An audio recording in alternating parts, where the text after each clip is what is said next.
আজ প্রথম দফার ভোট মোটামুটি শান্তিপূর্ণভাবেই মিটেছে। অশান্তি কেউ চায় না, একমাত্র টিএমসি অশান্তি চায়, তা না হলে তারা জিততে পারবে না। পূর্ব বর্ধমান জেলার মন্তেশ্বরে এসে এমনটাই বললেন সাংবাদিকদের মুখোমুখি হয়ে বিজেপি প্রার্থী দিলীপ ঘোষ।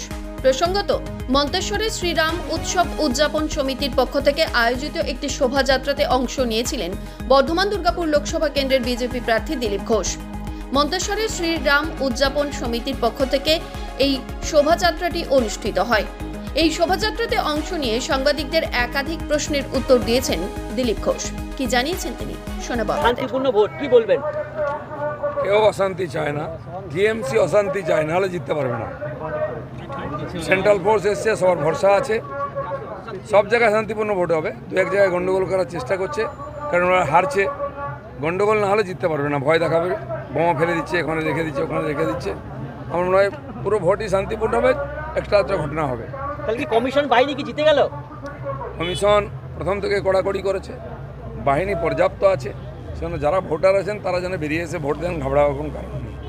এই ভোট কিসের ইঙ্গিত? এই যে এত ভালো ভোট, ভালো ভোট 370 হবে সারা দেশেতে, তারই ইঙ্গিত।